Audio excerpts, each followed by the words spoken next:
Halo Sobat Ganesha Speak Time.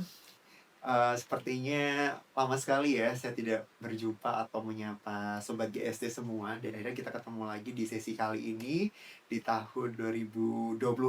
Dan kita sudah masuk pertengahan tahun, bahkan lebih sedikit ya Sobat GST. Nah kali ini dari UTP akan membawa isu-isu yang menarik, khususnya dari semua prodi seperti biasa. Dari 4 fakultas yang ada di UTP tentunya, dari pertanian, teknik, lalu ada ekonomi dan bisnis, dan juga keguruan dan ilmu pendidikan. Nah, untuk episode pertama kita, perdana kali ini Sobat GST, tentunya kami dari UTP Surakarta mengundang kelas pertanian, yaitu Prodi Agroteknologi. Dan kali ini cukup menarik tentunya karena dari kemarin pertama kali dikirim briefnya, saya sudah membaca gitu kan, walaupun bukan anak pertanian tapi mungkin kita akan ngulik ya seberapa dalam atau seberapa jauh tentunya mengenai masalah agroteknologi dan juga isu yang akan dibahas oleh narasumber kita yang sudah datang di podcast GST atau Ganesha Speak Time.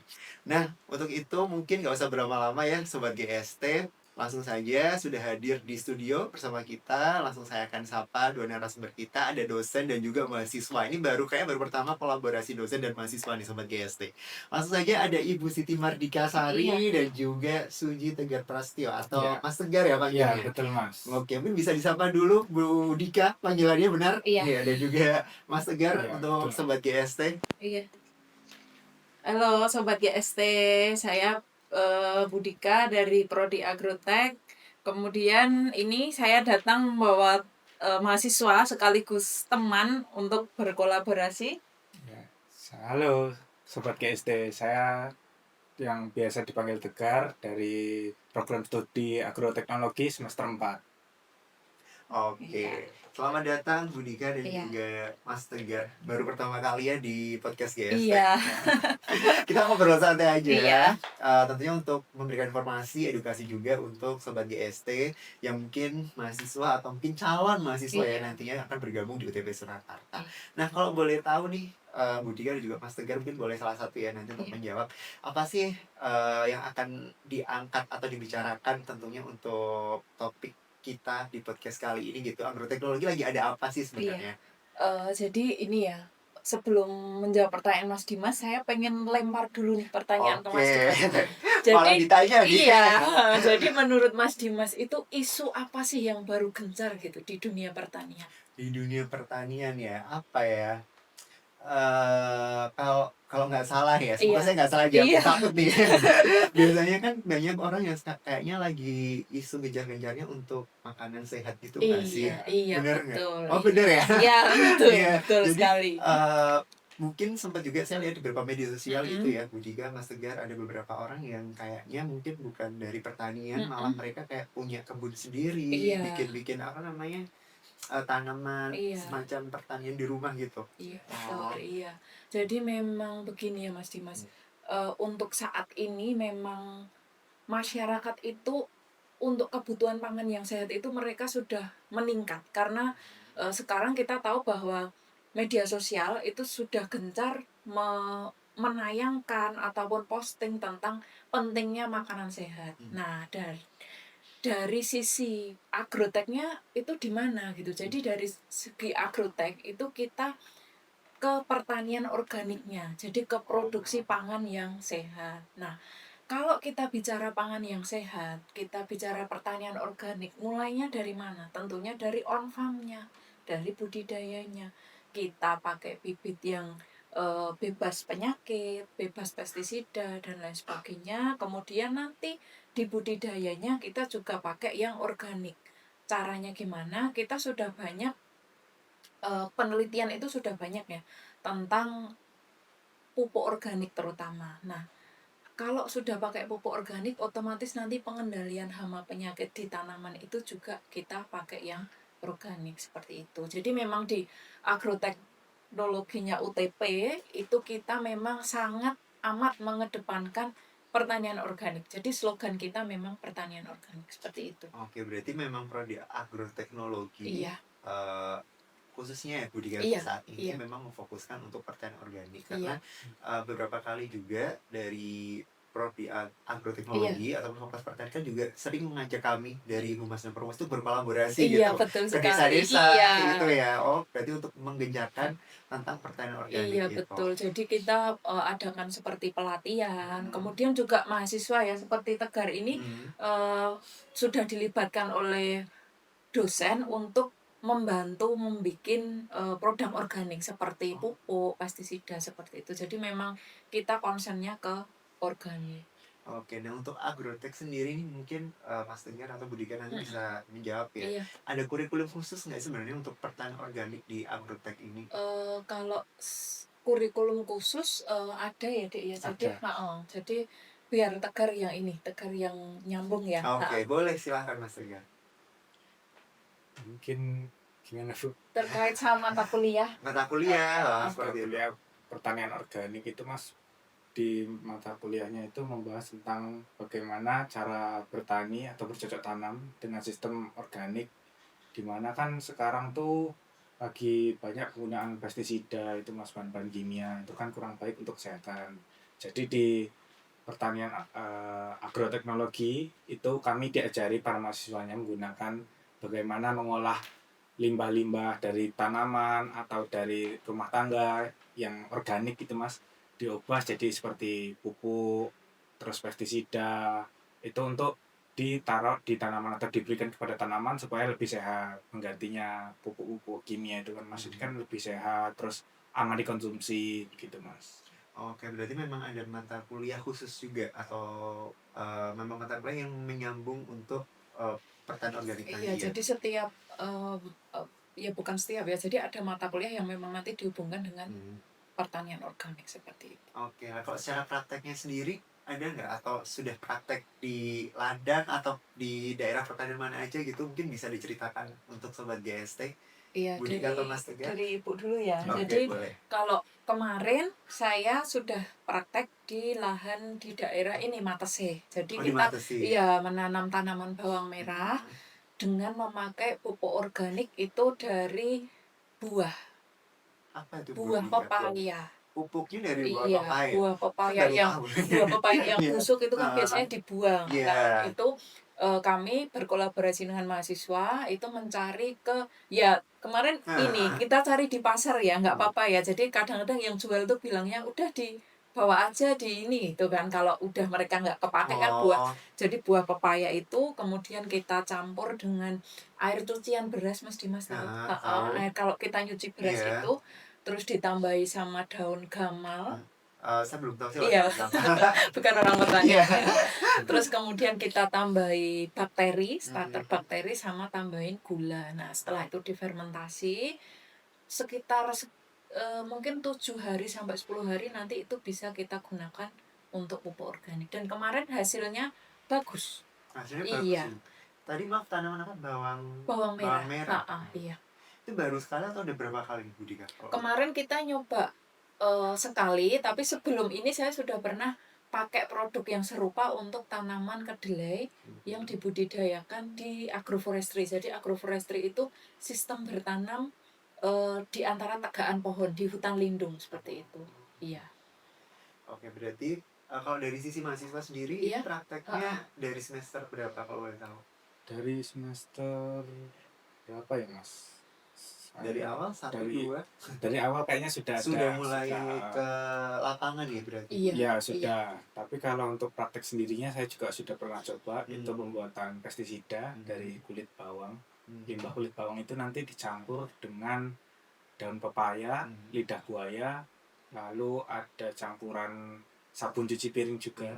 Terus nanti itu didiamkan atau difermentasi selama kurang lebih 2 atau 3 hari gitu Mas, baru bisa digunakan.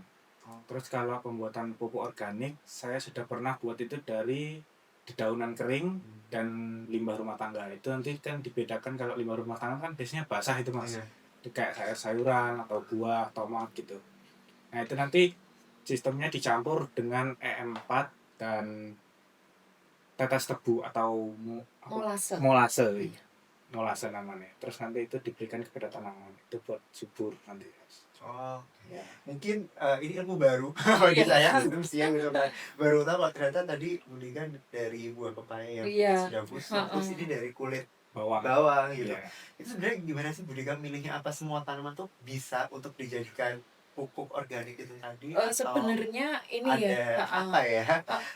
ada Tanaman kriteria kriteria tertentu. tertentu seperti itu. Jadi kalau pada dasarnya itu semua bahan yang organik itu kan mempunyai apa ya, yang mempunyai kandungan lah, kandungan tertentu gitu. Jadi bisa dimanfaatkan untuk pupuk gitu. Bahkan ini Mas Dimas kalau mungkin buka sosial media ya, coba nanti buka gitu di TikTok itu kan baru musim ini bikin biopori. Nah, Biopori. iya jadi di rumah itu di rumah yang udah dipaving itu biasanya diberi lubang supaya dalamnya tuh tanah. Nah, terus kalau punya sisa-sisa makanan, buah, sayur, daun-daunan tuh dimasukin ke situ terus ditutup. Nah, nanti ada masanya panen biopori. Iya, jadi itu terus kalau dilakukan di pot juga bisa. Jadi pakai botol bekas. Iya, saya sering lihatnya botol bekas itu Iya, loh. botol bekas Oh. itu dipotong kan, terus dimasukkan situ. Nanti sisa-sisa tadi yang seperti saya sebutkan kayak sayur, terus apa daun-daunan itu dimasukin lah nanti itu sumber bahan organik seperti itu. Jadi untuk menyuburkan tanah, untuk apa menambah mikroba di tanah itu. Jadi memang apa ya Mas Dimas? Memang itu kan benar-benar nol kimia. Jadi itu memang bahan organik yang benar-benar zero kimianya seperti itu. Berarti juga ngaruh nanti ke tanamannya Kak, atau mungkin nanam buah nih Budi Kak, Iya. juga ngaruh ke sana nggak dari kalau kita pakai pupuk organik itu tadi ketimbang dengan bahan-bahan kimianya? Iya, tapi mungkin kalau organik itu kan slow release ya. Jadi sifatnya kan memang panjang gitu. Jadi ya ngaruh nanti. Tapi kalau di pertanian itu Mas Dimas, kalau misalnya Mas Dimas eh, menanam terus hanya satu kali tanam itu Mas Dimas pakai organik itu belum bisa dikatakan itu organik. Organik. Iya, karena harus ada konversi waktunya seperti itu. Yang sering saya lihat itu adalah beberapa orang ya yang pakai tadi botol bekas. Iya, biopori. Nanam itu kayak salad, daun salad ya kalau nggak Iya. salah, kayak gitu juga Iya, termasuk itu iya, Budi. iya. Oh, kalau di UTP sendiri, kalau yang dari Fakultas Pertanian sendiri nih Budi Kak, untuk praktek labnya ada nggak di kampus kita? Oh ada. Jadi Sobat GST kalau kepengen masuk ke Fakultas Pertanian UTP itu jangan khawatir, kita punya lab, lab fasilitasnya juga ada. Kemudian kita untuk praktek di lapang juga ada. Jadi di lahan itu nanti kita misal praktek nanam atau pengamatan tanah itu kita ada lab lahan gitu. Jadi lab di gedung juga ada, di fakultas Di ada, fakultas. sama di lapang juga ada seperti itu. Ada kolaborasi lain juga nggak sih Budi Kak biasanya nih? Iya, jadi Dengan pemerintah oh atau iya. mungkin dengan kampus lain seperti itu? Jadi kalau untuk kolaborasi kita ada Mas Dimas. Jadi kalau misalnya kita di lab itu dirasa kurang memenuhi, itu nanti kita biasanya ke kampus lain. Jadi biasanya kita berkolaborasi sama UNS. Oh, Iya. tetangga ya? Iya. UNS, terus kemudian kalau misalnya kepengen praktek di lapang seperti mata kuliah yang saya ampu, agrowisata, itu biasanya mahasiswa saya bawa ke tempat agrowisata. Jadi untuk menganalisis kondisi agrowisata yang sesungguhnya itu seperti apa. Jadi mahasiswa itu ya Mas Dimas, memang kalau belajar di kelas terus jenuh. Jenuh, Iya, betul. Jadi kita harus pernah merasakan jadi mahasiswa ya, iya, Budi ya? betul Di kelas sekali. terus bosan ya awal-awal. Jadi anak-anak itu harus kita bawa keluar untuk tahu kondisi realnya seperti apa. Kayak gitu. Sebenarnya cukup menarik nih Budi kan, mengampu mata kuliah agrowisata. Saya baru tahu ini sih, Iya. dari Fakultas Pertanian ada mata kuliah itu Agrowisata, gitu. iya. Boleh dicari sedikit aja nggak sih Budi kan? Iya, Bocoran jadi apa aja sih agrowisata? Apakah piknik terus atau gimana? enggak Atau jadi piknik sambil di ladang iya. gitu? Jadi kalau agrowisata itu memang gabungan dari wisata yang memang ada konsep pertaniannya kan seperti itu. Nah, kebetulan kalau di agrotek sendiri memang saya biasanya bawa ke tempat yang di dalam suatu agrowisata itu dia terintegrasi antara pertaniannya, wisatanya, dan ada edukasinya. Jadi 2 kali ya Mas Dimas, anak-anak pernah saya bawa ke lapang tuh yang pertama di agrowisata Wonogiri di Barotani Manunggal, kemudian yang kedua di Putra Jambu, daerah Margoyoso, seperti itu. Karanganyar ya. Iya. Kalau Mas Tegar sudah Sudah. mata kuliah ini juga ya Sudah, berarti ya. Mas. Bagaimana? Seseru apa? Seru Mas, menyenangkan juga kan, dapat pengalaman baru di lahan, terus nggak jenuh juga Iya. kan di materi terus kalau di lahan kan kita bisa sekalian materi terus prakteknya langsung bagaimana, terus melihat tanaman jambu itu yang bagus gimana, pengolahan jambu itu dibuat apa aja sama masyarakat, terus pemasarannya gitu. Oke. Nah, ini sebenarnya mungkin bisa dikatakan tantangan ya Bu Dika. Iya. Karena kan banyak anak-anak sekarang tuh menganggap pertanian tuh kayak agak antara Iya. takut dan Iya. apa ya? Malas. Ya malas gitu loh. Keladang Mencangkul. kotor-kotoran Iya. itu nggak mau. Ini gimana nih Bu Dika? Iya, jadi Sering saya menemui apa ya, mungkin calon-calon mahasiswa baru tuh seperti itu. iya, Kalau betul. ditanya kenapa sih nggak mau dia intinya sudah punya pilihan di prodi A gitu. Terus kita tawarin di prodi yang lain gitu, kayak prodi pertanian maksudnya. Iya. Kayak enggak Mas nanti kotor gitu. Iya. Gitu loh. Itu apakah kita benar-benar apa ya, sedekat itu dengan tanah dan Iya. lain-lain sampai mereka tuh kayak merasa gak mau gitu. Apa sih tantangannya sebenarnya mungkin dari mahasiswa dan juga dari dosennya sendiri melihat fenomena saat ini? Iya, jadi sobat GST yang kepengen masuk pertanian jangan pernah berpikiran bahwa pertanian itu cuma nyangkul. Iya, jadi nggak seperti itu kan. Jadi di pertanian itu kita kan ada bioteknologi, jadi rekayasa genetika, terus ada kultur jaringan juga. Seperti itu. Jadi tidak hanya apa ya, nyangkul di lapang kemudian nanam, enggak. Jadi malah kita kalau nanam prakteknya itu di greenhouse ya, Iya. Tegar ya. Jadi kita di greenhouse itu kan juga nggak panas gitu. Kita pengamatan juga enak. Dan kalau memang kepingin ngambil yang kayak tadi saya sebutkan kultur jaringan, biotek itu kan nanti di lab, di laboratorium seperti itu. Malah lebih banyak di ruangan Iya. ya sebenarnya ya. Iya, jadi sobat GST jangan mindsetnya pertanian itu nyangkul di lapang panas, enggak seperti itu. Karena masih banyak loh, mungkin Iya. adik-adiknya tuh ada Iya, tingkat kayak gitu tuh kadang masih merasa kayak yang itu tadi. Bener Bu Dika bilang panas gitu. Di lapangan tuh panas Kak gitu kan ya. Iya. Gimana waktu Tegar sendiri berarti semester 4 sudah 2 Iya. tahun ya Iya, merasakan sebagai mahasiswa agroteknologi pertanian. Sangat seru sih Mas, kan banyak- Kepanasan juga Kak? ya kalau panas ya pasti ada panasnya Mas, tapi kan nggak selalu di lapang tuh, kayak nggak cuma nanam di lahan. Terus pertanian agrotek di UTP itu juga bisa menggunakan sistem tanamnya nggak di tanah aja Mas, bisa menggunakan air. Terus ada juga yang sistemnya vertikultur, nanti ditempel di dinding, terus di apa namanya, ditumpuk-tumpuk ya Bu, Iya. dibikin kayak ada rantainya gitu loh Mas, terus dipotong, terus ditempel di dinding. Terus ada juga yang sistemnya dibuat dari dalam ember, nanti di bawahnya itu ada ikan, terus di atasnya dikasih tanaman. Ya, pertanian kreatif istilahnya. Sekarang ini ya, anak pertanian pun dituntut untuk sekreatif Iya, itu ya. betul. Iya. Jadi memang di agrotek sendiri ada mata kuliah pertanian kreatif. Iya. Menarik lagi dari agrowisata, Iya. pertanian kreatif gitu. Ini sobat GST, jadi kan nggak melulu soal panas dan campur-mencampur. Iya, betul. Seseru itu gitu. Iya. Nah, mungkin saya agak flashback sedikit Iya. tadi mengenai masalah pertanian organik. Kenapa sih di agroteknologi apa ya? Tadi kan bilang slogannya pertanian organik gitu. Memilih itu untuk slogan sekaligus untuk yang diunggulkan gitu. Iya, kalau menurut saya memang apa ya, organik itu kan panggilan ya. Jadi kita mau nggak mau kita harus organik gitu. Karena apa? Kalau alam ini kita kasih kimia terus, otomatis feedbacknya ke kita juga tidak akan bagus gitu loh. Jadi makanya yang kita pengenkan itu menggalakkan pertanian organik. Jadi supaya apa? Konsepnya kan gini ya Mas Dimas, supaya kalau tanah itu udah sehat, udah lestari, produknya ke lingkungan, dan yang kita konsumsi itu juga akan bagus, sehat seperti itu. Sehat gitu ya. Nah ini mungkin menyambung juga untuk Mas Tegar ya sebagai mahasiswa gitu. Kalau Tegar tadi membawa sesuatu, iya. mungkin mahasiswanya aja nih Bu bisa Iya, menjelaskan biar gitu. Tegar aja ya. Ini apa? Kok lucu sekali. Kecil-kecil. Ya, kecil-kecil gitu. Dan ini kayak di satu tempat tapi beda-beda ya. Iya, Mungkin bisa dijelaskan nih Mas Tegar. Baik Mas, ini namanya adalah microgreen, Nah, adalah salah satu inovasi dari pertanian kreatif.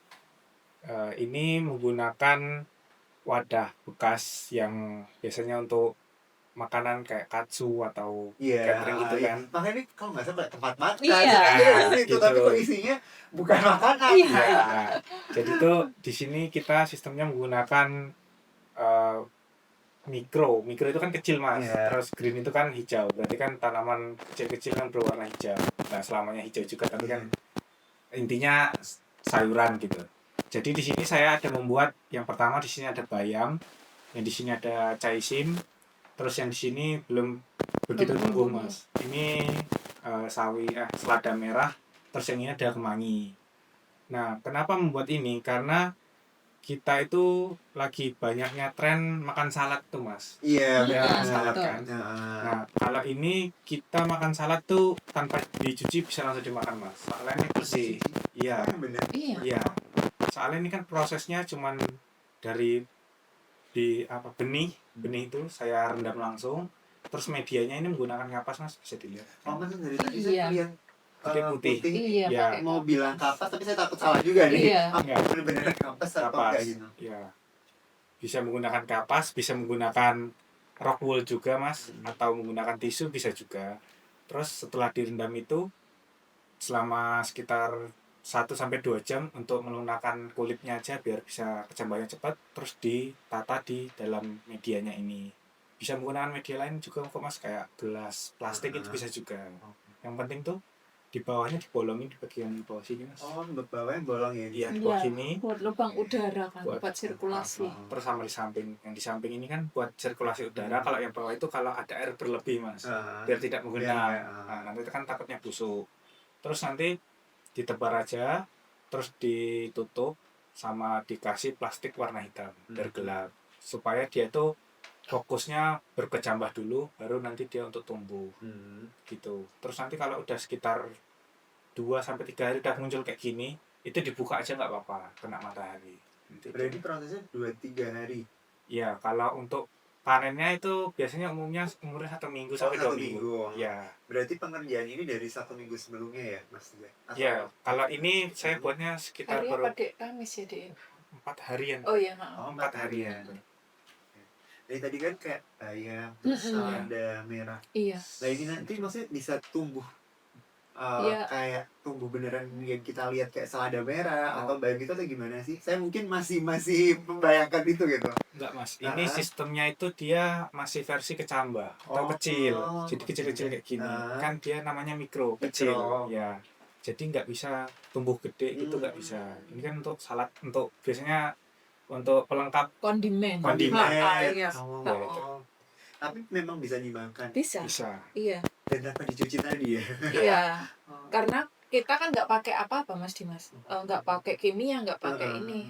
Jadi memang fokusnya kalau microgreen itu dikonsumsi waktu dia masih kecil. Jadi kandungan vitaminnya itu masih banyak kan, masih renyah, masih ini. Iya. Jadi saya dulu waktu pernah pergi ya, terus kemudian makan tuh saya penasaran kok ada kondimen kecil lah. Ternyata itu microgreen. Iya, jadi di mata kuliah pertanian kreatif anak-anak saya ajak, ayo kita bikin ini, praktek bikin microgreen gitu. Jadi dari macam-macam benih kita tumbuhkan gitu. Dan ternyata kemarin tuh Dek yang bagus banget itu apa yang kita praktek itu ya? Kemarin bayam. Iya. Bayam, kangkung. Gitu. Jadi ini kalau mau dimakan gitu bisa renyah. Iya. Jadi bayangan saya itu benar-benar yang tumbuh besar. Oh, jadi besar. Enggak, memang fokusnya dipanen setelah 7 hari. Berarti benar 7 hari bisa dikonsumsi. Iya, 7 hari sampai 14 hari. Berarti 1-2 minggu ya bikin Iya. ya. Kalau yang ini memang belum tumbuh atau Iya, sekecil mungkin ini belum tumbuh karena dari masing-masing biji benih itu kan memang karakternya berbeda-beda, Beda-beda. ada yang dia cepat, ada yang memang dia agak lama gitu. Tapi syaratnya Mas Dimas kalau pengen nyoba di rumah, Nah, ini medianya harus selalu lembab dan nggak boleh kena matahari secara langsung. selama 1-2 minggu itu tadi. Iya, pokoknya Tapi selama budidaya ditutup ini gitu nggak budidnya? usah Oh, ditutup, masih ditutup yang nggak penting apa? ditaruh di tempat yang Oh, oke. tidak tersorot. Soalnya dia kan masih kecil, jadi secara fisiologis dia belum kuat kalau terkena sinar matahari terlalu intensitasnya terlalu tinggi gitu. Iya. Bener nih Sobat GSD, saya cukup, apa ya, ngemes aja dari tadi. Iya, Saya kira lucu ya, anak-anak lucu. iya, kecil lucu gitu. Iya. Ternyata memang ini adalah makanan tanaman yang memang bisa dimakan ya. Iya, betul sekali. Oke nih Sobat GSD, mungkin bisa lebih jelas nih Iya, di kamera sebelah sini. iya. Nah, Jadi nih ini ya namanya microgreen. microgreen nih Sobat GSD, Iya. jadi bayam, terus selada merah, Iya, kemangi, ini tadi apa? Caisim. caisim. Caisim gitu. Iya. Tapi kayak tanaman lain bisa ya, kangkung gitu gitu. Bisa, ya. Nah menarik, ini malah lebih sehat juga ya. Iya, Ya. betul sekali. Heeh. Lebih sehat dan mudah banget untuk dipraktekin gitu. Iya. Kira-kira dapat di semester berapa sih ini mata kuliah ini atau praktek ini kalau dari Mas Tegar? Kalau sekarang saya dapatnya di semester 4 Mas. Semester 4. Iya. Ya mulai Budika juga. Iya. Langsung ya sama dosennya gitu. Oke. Mungkin karena waktu kita juga terbatas ya Budika dan juga Mas Tegar gitu. Nah, sebenarnya saya masih ingin menggali lebih dalam gitu tentang agroteknologi gitu. Kira-kira dari Budika sendiri ada apa lagi sih selain mungkin yang menarik-narik tadi, selain agrowisata, terus tentang pertanian kreatif, pembuatan microgreen gitu, seperti ini gitu. Mungkin next time atau mungkin project-project terdekat dari agroteknologi ada nggak Budika? Kalau untuk project ya ke depan mungkin kita kalau untuk praktek mungkin kita tetap terbuka untuk kolaborasi dengan mungkin dinas ataupun universitas lain seperti itu. Jadi kita tidak hanya memanfaatkan fasilitas yang ada di fakultas, tapi kita juga bisa kolaborasi dengan universitas ataupun badan usaha. Kemudian juga mungkin seperti yang tadi saya ceritakan ya Mas Dimas, kunjungan ke Wonogiri, ke agrowisata seperti itu. Jadi adalah kolaborasi dengan pihak luar. Jadi Sobat GST kalau kepengen kuliah di UTP, terutama di Fakultas Pertanian Prodi Agroteknologi, jangan khawatir karena di tempat kita selalu berkolaborasi dengan pihak-pihak yang terkait. Juga misalnya pertanian organik itu kita punya apa ya Mas Dimas, punya kolaborasi dengan daerah di Matesih itu mulai dari pembibitan sampai panen seperti itu. Jadi ada. Mungkin saya juga cerita sedikit sebelum Mas Tegar itu kan sering, kalau saya bilang tadi, sering diajak kolaborasi juga di nomor pertanian juga. Saya ngeliat sendiri juga dari pembuatan pupuk yang waktu itu waktu itu memang cukup aktif ya Budika, kolaborasi dengan waktu itu dengan apa ya, kalau saya agak lupa yang dengan kelompok tani. Kelompok tani ya, seperti itu juga. Kita benar-benar sampai ke desa, tapi kita anggap aja tuh ini ya jalan-jalan lah ya. Ini juga anggap aja kita healing gitu sambil belajar tuh, nikmatnya jadi fakultas pertanian seperti itu. Terus baru tahu juga ternyata mungkin mindset saya kan ngomongin pupuk ya udah taunya pupuk ya seperti itu, tapi ternyata juga di sini juga diajarkan membuat pupuk organik gitu. Nah kalau dari sisi mahasiswa sendiri, apa yang sudah dirasakan kurang lebih 2 tahun gitu sebagai mahasiswa agrotek, terus project ada nggak dari mahasiswa prodi agrotek sendiri gitu? Project terdekat mungkin Mas ada kunjungan ke para petani, itu nanti penyuluhan cara pembuatan pupuk organik untuk dari sisa-sisa tanaman yang udah nggak kepake gitu Mas. Kan biasanya ada petani yang panen terus bahannya kurang bagus, itu kan disortir gitu, daripada dibuang aja itu nanti diolah buat pupuk, kalau nggak dibuat pestisida gitu. Oke, selain itu ada lagi mungkin yang non akademis proyeknya? Belum ada ya? Mungkin belum ada. Ya. Kalau dari fakultas pertanian sendiri? Fakultas pertanian sendiri belum ada ya Bu? Belum ada juga ya? Kalau dari fakultas kebetulan kita kan ada sawit ya, sekolah sawit. Iya, jadi mulai besok September nih ya, itu kita kedatangan mahasiswa khusus kelas sawit. Khusus yang kelas sawit. Iya. Oke, berarti dan mungkin boleh dibocorkan sedikit nggak Budika tentang kelas sawit itu? Iya, untuk sobat GST? jadi untuk sobat GST ya, untuk kelas sawit itu kita dapat apa namanya, kuota untuk beasiswa Hmm. khusus untuk sawit. Nah, itu satu kelasnya 30 orang, tapi kita tidak, bisa ini ya, maksudnya untuk seleksi itu yang mengadakan pusat, seperti itu. Ah, Iya, jadi kita hanya menerima, kelas gitu. sawit itu nanti maksudnya prodi agrotek, agribisnis atau bisa dua-duanya? Konsentrasinya di Di Agrotek, iya, agrotek, di prodi Agrotek, ah, tapi konsentrasinya sawit. sawit. Iya, khusus Oke, sawit, jadi kita seperti tunggu itu. saja ya Iya, mahasiswa jadi khusus kelas iya, sawit. itu nanti banyakan dari luar Jawa sepertinya. Dari luar Jawa. Iya, betul. Oke. Baik, sobat GST, gak kerasa obrolan kita mengenai prodi agroteknologi dan juga keseruannya belajar pertanian, khususnya belajar tentang teknologi pertanian ya. Saya tidak salah menyebut kan? Iya. Tentang teknologi pertanian dan juga malas dibawakan contohnya secara langsung gitu. Menambah wawasan dan ilmu juga khususnya untuk saya sendiri dan juga berharap untuk sobat GST gitu. Mungkin ada closing statement terakhir dari Mas Tegar dulu untuk sobat GST. Apa ya? Eh, Mungkin dari Bu aja dulu. Oh, berikan Oh, dulu. iya. Oke. Jadi ya buat sobat GST yang pengen mendalami tentang pertanian, terutama di budidaya, kemudian dari on farm-nya itu bisa join ke prodi agroteknologi Fakultas Pertanian. Nah, nanti seperti yang saya sebutkan, jadi kita tidak hanya belajar di kelas, nanti kita bisa praktek. Praktek itu nggak harus di lapang, tidak harus panas-panasan, tidak harus nyangkul seperti itu. Ya, jadi nanti kita bisa praktek di lab, kemudian mungkin kunjungan kemana yang sesuai dengan tujuan di kurikulum kita seperti itu. Dan nanti yang paling menarik lagi, nanti kalau masuk di mata kuliah pertanian kreatif akan saya minta untuk membuat produk-produk seperti ini. Produk-produk Contohnya ya menarik microgrid. lainnya Iya, ya. nanti Iya, masih iya. ada yang lain yang lebih menarik gitu, Mas Dimas mungkin. Oke. Ya. Dari Mas Tegar ayo, ada yang tambahin nggak dari sisi mahasiswanya? Closing statement aja. Mungkin buat teman-teman sobat GST yang mau masuk ke pertanian masih mikir-mikir, nggak usah mikir-mikir lagi, langsung masuk Langsung aja. masuk aja. Seru kok. Pertanian itu nggak seperti yang dipikirkan, terus nggak seperti dilihat biasanya. Banyak yang bisa dipelajari, seperti kunjungan ke petani itu nanti itu menarik juga. Kita bisa belajar tentang pengolahan, pemasaran, pemanenan, bahkan sampai penanaman juga. Terus bisa membuat olahan tanaman yang kreatif juga seperti yang tadi saya telah buat itu. Terus ada juga cara mengolah, bagaimana memanfaatkan bidang lahan yang sempit supaya kita bisa untuk menanam terus berbudidaya seperti itu, Mas. Itu juga penting ya budidaya lahan sempit, tapi kita bisa menciptakan apa ya, Tempat. tanaman tempat atau Iya. mungkin semacam tanaman organik tadi ya Iya. yang kita konsumsi untuk sendiri Iya, atau betul. menyehatkan. Iya. Iya. Oke, sekali lagi ucapkan terima kasih Iya. Monica, Mas Tegar Iya. sudah mampir ke Iya. podcast GST. Semoga apa yang disampaikan membawa manfaat juga, manfaat yang baik khususnya tentunya untuk sobat GST yang sedang nonton nantinya. Kali ini terima kasih. Iya. Salah kata. Terima kasih sobat GST. Dadah. Bye. Bye.